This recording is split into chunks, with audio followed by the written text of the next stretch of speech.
혹시 계란을 한 바구니에 담지 말라는 말 들어보셨나요? 투자 공부를 조금이라도 해보셨다면 한 번쯤 들어보셨을 겁니다. 하지만 이렇게 바꿔 말하고 싶습니다. 계란을 한 바구니에 담지 말라. 하지만 그 바구니가 튼튼하다는 확신이 있다면 오히려 집중이 더 강력한 전략이 될 수 있다. 저 역시 평범한 개인 투자자로서 수년간 시장을 직접 경험하며 많은 분들이 겪는 고민을 그대로 느껴왔습니다. 계좌를 열어보면 이름만 다른 종목들이 줄줄이 늘어서 있고 저도 모르게 50개, 60개 종목을 팔로우하면서 조금씩 투자해놓고 그러다 하락장이 오면 이걸 더 사야 되나 팔아야 되나 머리가 복잡해지곤 하죠. 혹시 이 이야기가 낯설지 않다면 오늘 영상이 바로 당신을 위한 이야기일 겁니다. 오늘은 분산과 집중, 두 전략이 언제 누구에게 어떤 조건에서 진짜 힘을 발휘하는지 그리고 우리 모두가 부딪히는 현실적인 투자 딜레마를 함께 짚어보려고 합니다. 끝까지 보시면 나는 지금 어떤 바구니를 들고 있는지 그리고 어떻게 채워야 하는지 스스로 명확한 답을 찾을 수 있을 겁니다. 대부분의 투자 여정은 작은 돈에서 시작됩니다. 월급을 차곡차곡 모아 1천만 원, 5천만 원, 1억을 만든 뒤 이제 진짜 종잣돈이 모였으니까 투자를 시작해봐야지 라고 마음먹죠. 하지만 이때 가장 흔하게 그리고 치명적으로 벌어지는 실수가 있습니다. 바로 만물상 계좌, 이른바 자파점 계좌라고도 하죠. 여러 가지 주식을 막 사서 모으는 겁니다. 처음에는 분산이라 생각하며 여러 종목을 담기 시작합니다. 하지만 그 분산이 진짜 분산일까요? 곧 분산 투자의 함정이 시작됩니다. 그래서 지금부터는 이 4가지 함정에 대해서 이야기해 보겠습니다. 처음 투자할 때 사고 싶은 종목이 끝도 없이 보입니다. 이 기업은 매출도 잘 나오는 것 같고 내 와이프가 추천도 했었고 더 ETF도 괜찮네 하며 유튜버들이나 여기저기서 추천한 종목들을 조금씩 담다 보면 어느새 계좌에는 수십 개의 종목이 늘어나 있습니다. 예를 들어 종잣돈 1천만 원으로 20개의 종목을 골고루 산다고 하면 종목당 투자금은 평균 한 50만 원 정도가 될 겁니다. 소수점 매수로 요새는 비싼 우량주를 살 수 있지만 결국 투자 성과를 이끄는 소수의 핵심 종목에 충분히 베팅하기가 어려운 금액입니다. 결국 눈덩이를 굴려야 할 종잣돈이 오히려 눈가루처럼 흩어지는 겁니다. 너무 잘게 나뉜 자본은 이 복리의 힘을 충분히 일으키지 못합니다. 아무리 굴려도 덩어리가 되지 않는 구조, 그게 바로 가짜 분산 투자입니다. 종목이 많아질수록 하락장에 마주하는 건 불안이 아니라 판단 불능이 됩니다.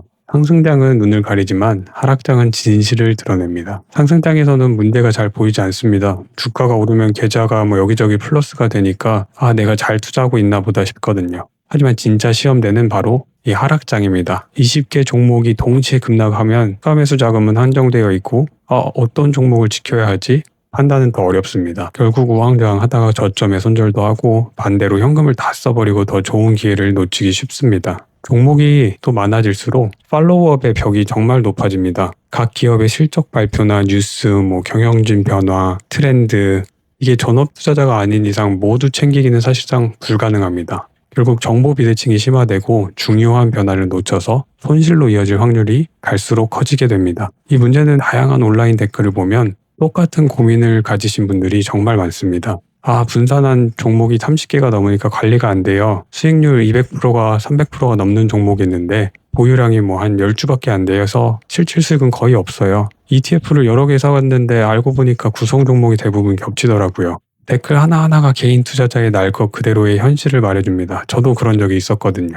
근데 문제는 종목만이 아닙니다. ETF 역시 겉보기만 다를 뿐 실제 구성은 거의 동일한 경우가 종종 있습니다. ETF를 여러 개 보유했다고 하면 보통 나는 분산 투자 잘하고 있어 라고 착각하기 쉽지만 실제로는 같은 종목을 다른 이름으로 여러 번 산 경우가 많습니다. 예를 들어 ETF 여러 개 담아도 종목이 겹치면 실질적 분산 효과는 거의 없습니다. 미국 S&P 500 ETF 스파이와 나스닥 100 ETF QQQ를 사례로 든다고 하면 특정 시점의 QQQ 보유 종목의 약 86% 정도가 스파이에도 포함이 되어 있었고 상위 종목도 애플, 마이크로소프트, 엔비디아, 아마존 등 대부분 동일했습니다. 또 비슷한 사례로 스파이와 VV라는 ETF가 또 있는데요. 이 두 ETF는 한 시점에 약 96%가 중복될 정도로 거의 같은 대형주 포트폴리오를 갖고 있었습니다. 이름만 다른 ETF를 여러 개 사도 결국 빅테크 등 소수 종목의 2중, 3중으로 투자하게 되는 셈인 거죠. 결국 다양한 이름의 ETF를 여러 개 담는다고 해서 진짜 분산이 되는 것이 아니며 겉으로는 분산처럼 보여도 실제로는 특정 종목에 집중된 포트폴리오가 될 수 있다는 점을 기억하셔야 됩니다. 그래서 결국에 ETF 구성을 어떤 종목으로 구성이 되어 있는지 잘 살펴봐야 합니다. 그렇지 않게 되면은 결과적으로는 리스크 분산은커녕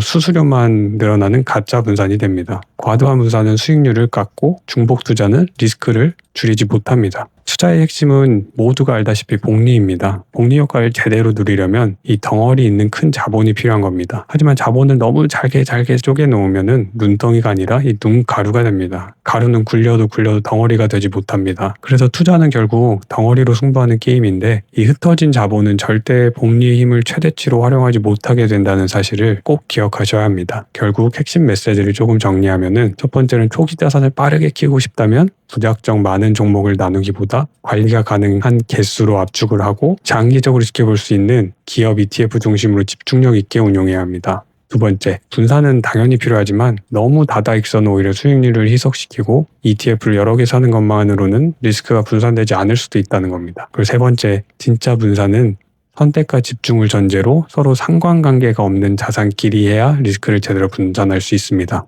여기서 핵심은 서로 상관관계가 없는 자산끼리라는 겁니다. 만약 위 내용대로 지켜지고 있지 않다면 지금이 바로 아마 포트폴리오를 재정립하고 정돈할 시점일지도 모릅니다. 그렇다고 우리가 분산 투자를 무시할 수는 없습니다. 분산 투자는 사실 수학으로 증명된 원리이기도 하기 때문이죠. 1952년 이 해리 마코위츠라는 사람은 Portfolio Selection 이라는 논문에서 현대 포트폴리오의 이론 MPT라고 보통 하는 Modern Portfolio Theory를 발표했습니다. 핵심은 명확합니다. 서로 상관관계가 낮은 자산을 섞으면 비슷한 수준의 기대 수익률을 유지하면서 위험을 줄일 수 있다는 거죠. 말 그대로 다른 성격의 자산을 함께 담으면 전체 계좌의 롤러코스터가 좀 완화된다는 겁니다. 막 이렇게 변동성 있는 자산이 조금 변동성이 줄어들면서 리스크가 줄어든다는 얘기겠죠.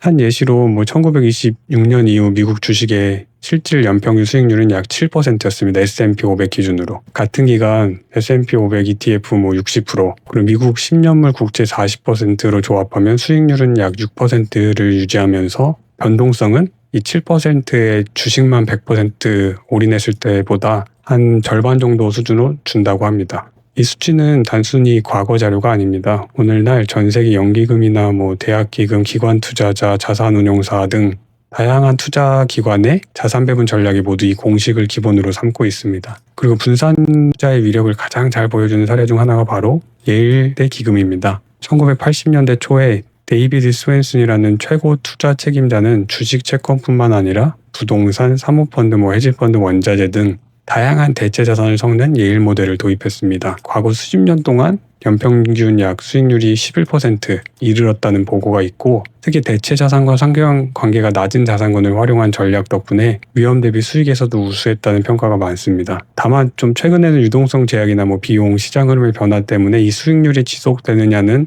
의문이 제기되고 있긴 합니다. 하지만 결국 핵심은 주식과 채권의 상관관계가 낮은 자산군을 적극적으로 배분하여 분산 투자와 장기 투자에 초점을 두는 겁니다. 근데 문제는 우리 모두 전문 투자자나 자산 운용사가 아니라는 겁니다. 대부분 개인 투자자는 개별 기업의 재무, 산업 구조를 깊이 분석할 시간과 역량이 부족합니다. 그 경우 결국 우리가 택할 수 있는 합리적인 선택은 분명합니다. 바로 글로벌 인덱스 ETF와 채권 ETF를 기본으로 한 코어 분산 전략인데요. 이것만으로도 장기적으로 시장 평균 수익률을 얻을 수 있습니다. 즉 시장 전체를 사면 개별 기업의 부도나 특정 섹터의 붕괴, 단기 뉴스에 휘둘리지 않고 지속적인 복리를 기대할 수 있다는 뜻입니다. 예를 들어 세 사람이 있다고 해볼게요. A, B, C. 주식만 100% 남은 A씨의 계좌는 2008년 금융위기 때 최대 50% 급락합니다. 반면에 B씨는 주식 60%, 채권 40% 비중으로 운용했는데 이 경우에는 낙폭 수준이 한 25% 수준에 그쳤습니다. 그리고 마지막으로 CC, 주식, 채권, 대체 자산으로 포트폴리오를 구성한 분은 결국에 같은 시기에 마이너스 15% 정도의 낙폭에 그친 거죠. 결국 부동산, 원자재, 리츠 등 주식, 채권과 상관관계가 낮은 자산이 충격을 흡수해 변동성이 크게 완화된 결과입니다. 그리고 다만 한 가지 반론이 있을 수 있는 부분은 결국 상승장에서는 이 A씨의 포트폴리오가 가장 많이 상승하고 C의 포트폴리오는 A씨의 상승분만큼을 따라갈 수 없긴 하겠죠. 그리고 셋 다 장기적으로 결국에 보면은 플러스로 돌아오겠지만 A씨는 반토막 난 계좌를 보며 공포에 매도할 수도 있는 거고, B씨와 C는 상대적으로 안정적인 흐름 덕에 조금 버티면서 끝까지 장기적으로 유지해서 복리 효과를 누릴 수 있는 거죠. 결국 그래서 분산은 단순히 수익률을 높이기 위한 수학적 트릭이 아니라 투자를 오랫동안 지속하게 해주는 심리적인 안전벨트인 것 같습니다. 결국 핵심은 분산은 수익률을 희생하는 보험이 아니라 장기 복리를 지켜주는 과학적 전략인 거고, 그리고 기업 분석 역량이 제한적인 개인에게는 글로벌 인덱스 ETF나 채권을 섞은 코어 포트폴리오가 가장 확실하고 자산을 밸류 점프할 수 있는 하나의 경로라고 생각합니다. 그리고 재미있는 사실은 이제는 많이들 아시는데요. S&P 글로벌의 2023년 스피바 보고서에 따르면 미국 대형주 펀드 매니저의 85%가 10년간 시장 수익률을 이기지 못했다는 겁니다. 결국에 그냥 시장 전체에 투자하는 게 펀드 매니저한테 맡기는 것보다 훨씬 낫다는 얘기죠. 즉 집중 투자로 시장을 이길 수 있는 사람은 정말 극소수 중에 극소수인 겁니다. 그래서 유명한 말이 시장을 예측할 수 없다면 시장 전체를 사라입니다. 지금도 수많은 장기 투자자가 따르는 전략, 그게 바로 분산 투자입니다. 그럼 우린 무조건 분산 투자만 해야 할까요? 또 그건 아니라고 생각합니다. 집중 투자가 필요한 순간들이 분명히 존재합니다. 분산 투자가 과학적으로 증명된 리스크 해지용 방패라면 역사 속 거대한 부는 오히려 집중된 이 한방에서 탄생했습니다. 자산을 크게 불린 전설적인 투자자들은 예외 없이 자신이 철저히 분석한 소수의 확실한 기회에 큰 베팅을 했습니다. 워렌 버핏은 분산은 무지를 방어하는 수단일 뿐 자신이 무엇을 하는지 안다면 필요 없다라는 맥락 이야기를 한 적이 있습니다. 실제로 2023년 말 기준 버크셔 해서웨이의 미국 주식 포트폴리오에서 이 애플이 자그마치 약 49%를 차지했습니다. 수백 수천 개 기업을 분석했음에도 불구하고 가장 확신이 큰 곳에 자본을 집중한 사례인 거죠. 두 번째는 존 메이너드 케인스인데요. 1920년부터 1946년까지 캠브리지 킹스 칼리지 기금을 운용한 사람입니다. 그는 알지 못하고 특별히 자신 없는 기업에 무분별하게 분산하는 것이 잘못이다라고 얘기했습니다. 이 발언은 흔히 투자는 몇 개의 뛰어난 기업을 깊이 이해하고 오래 보유하는 일이라는 문장으로 요약할 수 있습니다. 즉 그는 일찍이 집중 투자의 철학을 몸소 실천하면서 탁월한 성과를 증명한 대표적인 사례인 거죠. 그리고 많이들 아시는 피터 린치, 1977년부터 1990년까지 피델리티 마젤란 펀드 이끌면서 연평균 약 29%의 놀라운 수익률을 기록했습니다. 엄청난 것 같아요. 펀드가 성장하면서 보유 종목 수가 한때 자그마치 1,400개를 넘어섰지만 피델리티와 모닝스타 분석에 따르면은 실제로 이 성과의 약 70%는 상위 10개에서 한 20개 종목에서 나왔다고 합니다. 그는 저서 Beating the Street에서 큰 수익을 주는 종목은 언제나 소수다라고 강조하면서 핵심 종목을 선별하는 안목이 장기 성과의 결정적인 요인임을 밝혔습니다. 이 세 사람의 공통점은 분명합니다. 모든 종목이 아니라 스스로 깊이 이해하고 확신하는 기업을 선별해서 정말 큰 비중을 베팅하고 오랫동안 보유하는 것. 바로 이것이 집중 투자가 장기적으로 강력한 성과를 내는 이유를 보여줍니다. 하지만 다들 아시다시피 이건 아무나 따라할 수 없는 거 아닌가? 저도 그렇게 생각합니다. 최소한 3가지 전제 조건을 충족해야만 투자가 아닌 도박이 되지 않는다고 생각합니다. 첫 번째로는 정보 우위인데요. 이 산업 구조와 기업의 내재 가치를 평균 투자자보다 훨씬 깊이 이해해야 합니다. 재무제표나 경영진 구성이나 대표 리스크나 경쟁 환경까지 스스로 분석해서 이 회사의 가치가 시장 가격보다 싸다. 그리고 앞으로는 이 미래는 정말 밝다라는 확신을 가질 수 있어야 합니다. 둘째는 장기적인 관점인데요. 주가가 30%에서 50% 떨어져도 흔들리지 않을 멘탈과 최소 5년, 또 5년 정도 이상 기다릴 자금이 필요합니다. 단기 등락에 흔들려 매도하면 아무런 의미가 없죠. 그리고 세 번째는 비상자금 자금 확보. 같은 맥락일 수 있는데 생활비 비상금과 투자금을 완전히 분리해야 된다고 생각합니다. 저도 이런 경우가 종종 있는데요. 갑작스럽게 급전이 필요해서 굳이 지금 팔지 않아도 되는데 울며 매도하는 순간 아무리 뛰어난 기업도 손실로 바뀔 수 있는 겁니다. 이 3가지가 갖춰지지 않으면 확신이 아닌 이상 희망에 기댄 몰빵은 투자가 아니라 거의 도박에 가깝다고 생각합니다. 애리조나 주립대 베센더 교수의 연구가 있는데요. 1926년부터 2016년까지 미국 상장 주식 26,000개를 분석했습니다. 그래서 여기서 나온 결과는 시장 수익의 96%, 이 96%의 시장 수익률을 단 4%의 종목이 만들었다는 겁니다. 즉 집중 투자로 시장을 이기려면은 이 4%에 해당하는 극소수의 종목을 개인이 찾아서 투자할 수 있어야 된다는 뜻입니다. 실력이 없다면 성공 확률은 정말 매우 낮다는 경고이기도 한 거죠. 그래서 집중 투자의 장점은 분명합니다. 그러나 개인 투자자가 무턱대고 따라하기엔 위험합니다. 그렇다면 우리가 참고할 수 있는 전략은 어떤 게 있을까요? 코어 셀룰라이트 전략인데요. 코어 핵심을 가지고 셀룰라이트, 위성처럼 이렇게 분산 투자한다는 개념인데요. 자산의 70에서 한 80%는 글로벌 인덱스 ETF나 채권 등으로 코어를 만들어 놓고 그래서 이 코어를 통해서 시장 평균 수익률을 안정적으로 추구하면서 변동성을 낮추는 거죠. 그리고 이 나머지 한 20%에서 30% 정도를 자신이 철저히 분석한 소수 종목이나 개별 테마 또는 대체 자산에 집중 투자하는 방식입니다. 결국 분산이 무지를 방어하는 보험이라면 집중은 확신이 있을 때 복리를 정말 극대화하는 엔진입니다. 확신이 아닌 희망에 기댄 집중은 도박과 같다. 이 문장을 꼭 기억하시길 바랍니다. 정리하면 집중 투자는 정말 위험할 수도 있는데 철저한 분석, 그리고 멘탈, 비상자금이라는 3대 조건을 갖춘다면 분산이 절대 줄 수 없는 압도적인 복리의 기회를 제공한다고 생각합니다. 그래서 스스로 이 3가지 질문은 던져보셔야 되는 것 같아요. 집중 투자를 하기 전에는. 나는 시장보다 깊은 정보 우위가 있는지, 막 단기적으로 50% 급락해도 원칙을 지킬 멘탈이 있는지, 그리고 중간에 갑자기 빼지 않도록 투자금과 이렇게 생활자금을 완전히 분리했는지, 모두 예스라면 아마 그때가 바로 집중 투자를 고민할 최소한의 자격이 생긴 순간입니다. 사실 분산이든 집중이든 하나의 방식만이 정답이 아닙니다.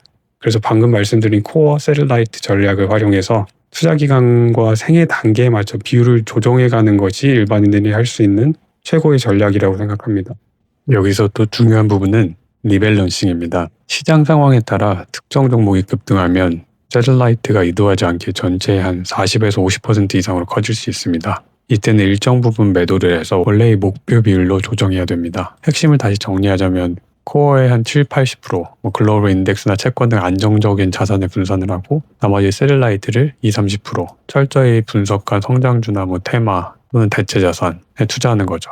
그리고 생애 단계가 올라갈수록 코어 비중을 확대하고 셀라이트를 축소하는 겁니다. 그리고 연 1에서 2회 정도는 리밸런싱을 목표로 비율을 계속 유지하는 겁니다. 이 전략은 분산의 안정성과 집중의 성장성을 함께 누릴 수 있는 현실적인 투자의 법입니다. 마지막으로 심리에 대해서 잠깐 얘기해 볼 텐데요. 투자의 성패는 종목 선택뿐만 아니라 심리 관리에도 달려 있습니다. 확증 편향에 대해서 조금 얘기하자면 많은 사람들이 빠지는 거죠. 내 종목만 특별하다고 착각하는 겁니다. 소위 말하는 종목과 사랑에 빠지는 거죠. 현상을 살펴보면 마음속으로 이 기업은 달라 믿기 시작하면은 불리한 데이터가 아무리 나와도 무시하게 되고 좋은 뉴스만 선택적으로 찾아보며 스스로를 계속 설득하게 됩니다. 그리고 그 결과 하락장에서 손실을 키우거나 지나친 매수로 평균 단가를 높이는 불타기로 이어지기도 합니다.